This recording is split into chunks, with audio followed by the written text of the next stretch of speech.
Hi everyone, welcome back to Chinnus Taste Buds. ഇന്ന് ഞാൻ അമൃതം പൊടി കൊണ്ട് വളരെ പെട്ടെന്ന് തയ്യാറാക്കിയെടുക്കാവുന്ന ഒരു സ്നാക്കാണ് കാണിക്കുന്നത്. അപ്പോൾ അമൃതം പൊടി മിക്കവർക്കും അറിയാവുന്നതാണ്. അംഗൻവാടികളിൽ നിന്ന് കുട്ടികൾക്ക് കൊടുക്കുന്ന ന്യൂട്രീഷ്യസ് പാക്കാണ് അമൃതം പൗഡർ.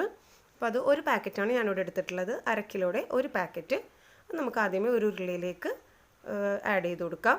ഇനി അതിലേക്ക് ഒരു തേങ്ങയുടെ പകുതി ചിരകിയെടുത്തത്, അതായത് 1 കപ്പ് തേങ്ങ ചിരകിയത് ചേർത്ത് കൊടുക്കാം. പിന്നെ ഒരു നുള്ള് ഉപ്പ്, പിന്നെ ഒരു 1/2 ടീസ്പൂൺ ഏലക്കാപ്പൊടിയും കൂടെ ചേർത്ത് ഇതൊന്ന് മിക്സ് ചെയ്തെടുക്കണം. കൈകൊണ്ട് തന്നെ നന്നായിട്ടൊന്ന് നമ്മൾ പുട്ടിനൊക്കെ നനക്കുന്ന പോലെ ഒന്ന് നനച്ചെടുത്താൽ മതി. വേറെ വെള്ളമൊന്നും ചേർക്കരുത്. ഈ തേങ്ങയുടെ നനവ് മാത്രം മതിയാവുന്നതാണ്. ഇങ്ങനെയൊന്ന് മിക്സ് ചെയ്ത് എടുക്കുക.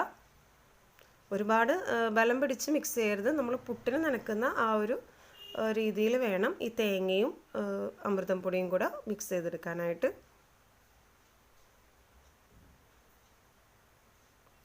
ഈ ഒരു പാകത്തിന് മിക്സ് ചെയ്തെടുത്താൽ മതി. ഇനി നമുക്ക് അടുപ്പിൽ വെച്ച് ഈ പൊടി ഒന്ന് വറുത്തെടുക്കണം. അപ്പോൾ അമൃതം പൊടി വറുക്കുമ്പോൾ ശ്രദ്ധിക്കേണ്ടതെന്ന് വെച്ചാൽ ഒരുപാട് ഫ്ലെയിം കൂട്ടി വെക്കരുത്, പെട്ടെന്ന് തന്നെ കരിഞ്ഞു പോവും. ഇത് കൈവിടാതെ നന്നായിട്ട് മിക്സ് ചെയ്ത് കൊടുക്കണം, അല്ലെങ്കിൽ പെട്ടെന്ന് തന്നെ കരിഞ്ഞു പോകാൻ ചാൻസ് ഉണ്ട്.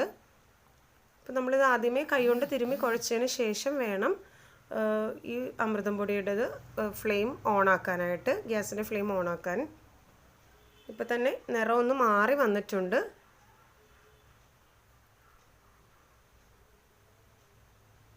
നമുക്ക് ഈ ഒരു പാകത്തിന് അമൃതം പൊടി വറുത്തെടുക്കണം. ഇതിപ്പോൾ ഒരു 5 മിനിറ്റിനുള്ളിൽ, 5 മുതൽ 8 മിനിറ്റിനുള്ളിൽ തന്നെ ഈ ഒരു പാകത്തിന് നമുക്ക് വറുത്ത് കിട്ടും. കരിഞ്ഞു പോവരുത്. വറുത്തിട്ട് വേണം ഈ കളറിലാവാനായിട്ട്. കരിഞ്ഞു പോവാതിരിക്കാൻ പ്രത്യേകം ശ്രദ്ധിക്കണം. ഇത് കൈകൊണ്ട് എടുത്ത് നോക്കുമ്പോൾ തന്നെ ഒട്ടും നനവില്ലാതെ കിട്ടിയിട്ടുണ്ടാവും. ഇനി ഇതിലേക്ക് നമുക്ക് ശർക്കര പാനി ചേർത്ത് കൊടുക്കണം. ശർക്കര പാനി ഞാനിവിടെ നേരത്തെ തന്നെ പാനിയാക്കി വെച്ചിട്ടുള്ളതാണ്. ഒരു 1/4 കപ്പോളം ശർക്കര പാനി, അതായത് ശർക്കര, ഒരു ഉരുള ശർക്കര എടുത്ത് ഒരു 1/4 ഗ്ലാസ് വെള്ളം കൂടെ ചേർത്ത് ഒന്ന് ഉരുക്കി എടുത്തിട്ടുള്ളതാണ്. ഇതും കൂടെ ചേർത്ത് നന്നായിട്ടൊന്ന് മിക്സ് ചെയ്ത് കൊടുക്കാം.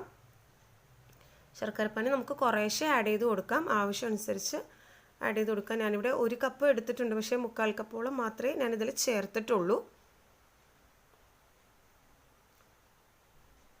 നന്നായിട്ടൊന്ന് മിക്സ് ചെയ്തതിന് ശേഷം ആവശ്യമെങ്കിൽ കുറച്ചുകൂടെ ശർക്കരപ്പാനി ചേർത്ത് കൊടുക്കാം. ഒറ്റ ഇതായിട്ട് തന്നെ ഒഴിക്കരുത്, കുറേശ്ശെ ഒഴിച്ചു കൊടുക്കാൻ ശ്രദ്ധിക്കണം, അല്ലെങ്കിൽ ശർക്കരപ്പാനിയുടെ അളവ് കൂടിപ്പോയാലും ബുദ്ധിമുട്ടാവും. ഇത് ലോ ഫ്ലെയിമിൽ വെച്ചുകൊണ്ട് വേണം ഇതിങ്ങനെ മിക്സ് ചെയ്തെടുക്കാനായിട്ട്.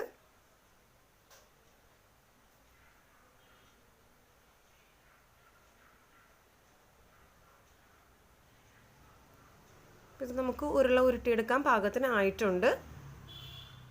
ഇനി നമുക്ക് ഫ്ലെയിം ഓഫ് ചെയ്യാം. ഈ ഒരു പാകത്തിന് ഫ്ലെയിം ഓഫ് ചെയ്തിട്ട് ഒന്ന് ചൂടാറുന്നവരെ വെയിറ്റ് ചെയ്യാം. ഒരുപാട് ചൂടാറിപ്പോവരുത്, കാരണം നമുക്ക് ഉരുട്ടിയെടുക്കാൻ ബുദ്ധിമുട്ടായിരിക്കുള്ളൂ.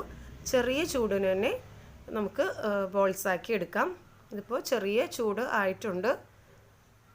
ഇനി നമുക്ക് കയ്യിലേക്ക് കുറച്ച് എണ്ണയോ നെയ്യോ സ്പ്രെഡ് ചെയ്തതിന് ശേഷം വേണം ഓരോ ബോൾസ് ഉരുട്ടിയെടുക്കാനായിട്ട്. ചെറിയ ചൂടോടെ ഉരുട്ടിയെടുത്താൽ മാത്രമേ ബോൾസ് നല്ല ഷേപ്പിലായി കിട്ടുള്ളൂ, അല്ലെങ്കിൽ ചിലപ്പോൾ വിള്ളലൊക്കെ ഉണ്ടാവാൻ ചാൻസ് ഉണ്ട്. അപ്പോൾ അതുകൊണ്ട് ചെറിയ ചൂടോടുകൂടെ കയ്യിൽ എണ്ണ തടവിയതിന് ശേഷം ഓരോ ബോൾസായിട്ട് ഉരുട്ടിയെടുക്കുക. ഈ ഒരു പാകത്തിന് എല്ലാ ബോൾസും നമുക്ക് ഉരുട്ടിയെടുക്കാം. അപ്പോൾ നമ്മുടെ അമൃതം ബോൾസ് ഇവിടെ തയ്യാറായി കഴിഞ്ഞു. അപ്പോൾ എല്ലാവരും ട്രൈ ചെയ്ത് നോക്കണം. റെസിപ്പി ഇഷ്ടമായെങ്കിൽ ലൈക്ക് ചെയ്യാനും ഷെയർ ചെയ്യാനും സബ്സ്ക്രൈബ് ചെയ്യാനും മറക്കരുത്.